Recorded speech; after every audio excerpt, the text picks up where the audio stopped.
दोस्तों नमस्कार। हिंदी कुंज में आप सभी का स्वागत है।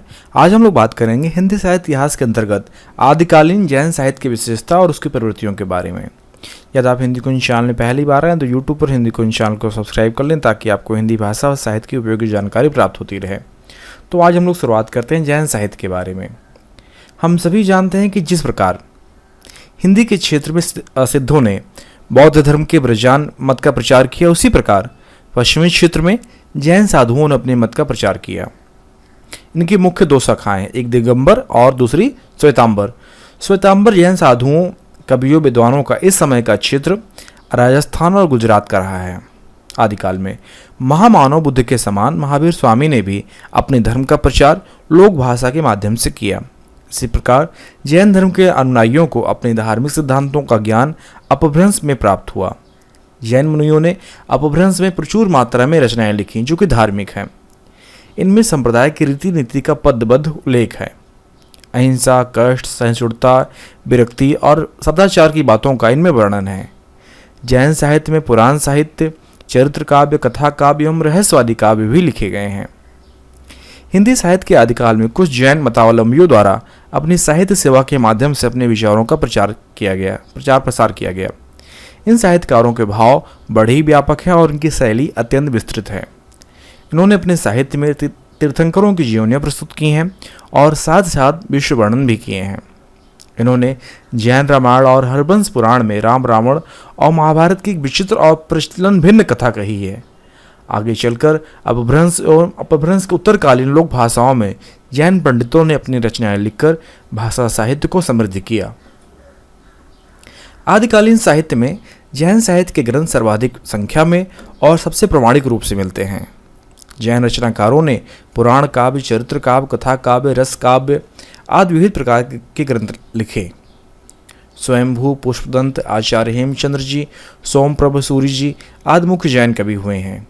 इन्होंने हिंदुओं में प्रचलित लोक कथाओं को भी अपनी रचनाओं का विषय बनाया और परंपरा से अलग हटकर उसकी परिणति अपने मतानुसार दिखाई। जैन साहित्य में दार्शनिकता का प्रभाव है और दार्शनिकता का ही वर्णन है। संसार की विविध वस्तुओं को विविध दृष्टिकोण से देखने की एक ऐसी उदार दृष्टि प्राप्त होती है जिससे विरोध की भावना हटती है और प्रेम का प्रसार होता है। मोक्ष इनका अंतिम लक्ष्य है। मोक्ष प्राप्ति के 3 मार्ग बतलाए गए हैं। इस साहित्य के मुख्य कवि स्वयंभू, पुष्पदंत और हेमचंद्र हैं। प्रबंध काव्य के क्षेत्र में स्वयंभू अपभ्रंश के आदि कवि माने जाते हैं। अपभ्रंश का कोई भी ऐसा परिवर्ती कवि नहीं हुआ है जो कि स्वयंभू से प्रभावित न हुआ हो। उनकी रचनाओं में पौमचर्यु, अरिष्टनेमिचर्यु, स्वयंभू छंद प्रमुख हैं। हम बात करेंगे जैन साहित्य की विशेषता। यह आपके परीक्षा उपयोगी दृष्टि से बताया जा रहा है कि आपके इन पॉइंटों के माध्यम से अपने परीक्षाओं में लिख सकते हैं। इनमें कुछ शब्द आप और अपनी तरफ से जोड़ सकते हैं। तो हिंदी में जैन साहित्य की कुछ विशेषताएं हैं जिनका वर्णन किया जा रहा है। यह प्रधानता काव्यात्मक साहित्य है। यह व्याकरण के नियमों से बंधा हुआ है। इससे हमें साहित्य की आदिकाल की इसकी स्थिति का पता चलता है। इनकी भाषा पर अपभ्रंश का विशेष प्रभाव है। इसमें कहीं कहीं मात्र गद्य के दर्शन होते हैं। इसमें शांत रस की निष्पत्ति हुई है। दोहा का प्रयोग किया गया है। रास, चरित्र आदि छंदों का प्रयोग भी हुआ है। अनेक पौराणिक और ऐतिहासिक व्यक्तियों का चित्रण हुआ है। काव्य सौंदर्य दिखलाना इनका लक्ष्य नहीं है।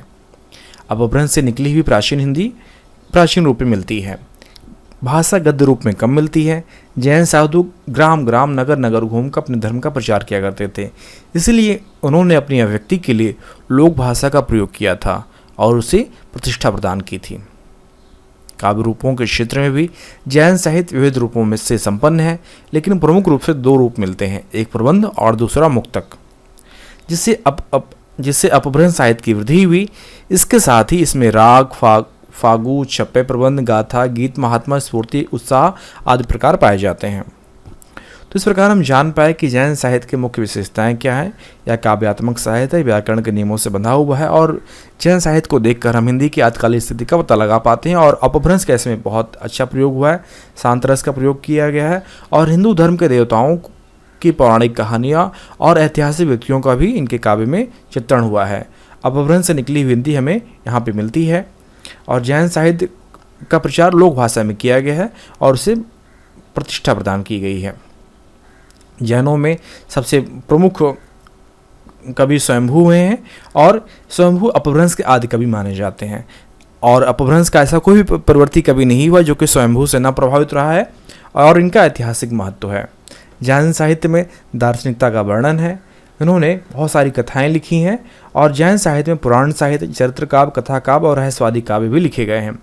आशा करता हूं कि इस लेख के माध्यम से आप अपनी परीक्षाओं में अधिक से अधिक अंक उठा सकते हैं। यदि आपको यह लेख लिखित रूप में चाहिए तो नीचे डिस्क्रिप्शन बॉक्स में लिंक दिया गया है, जहां पर जाकर आप जैन साहित्य की विशेषताएं और प्रवृत्तियां हिंदी के आदिकाल से संबंधित आप प्राप्त कर सकते हैं। यदि आपको हिंदी साहित्य इतिहास से संबंधित और अधिक नोट्स चाहिए तो आप hindicoin.com को विजिट करें। वहाँ पर आपके लिए उपयोगी अध्ययन सामग्री नोट्स उपलब्ध कराए गए हैं। धन्यवाद।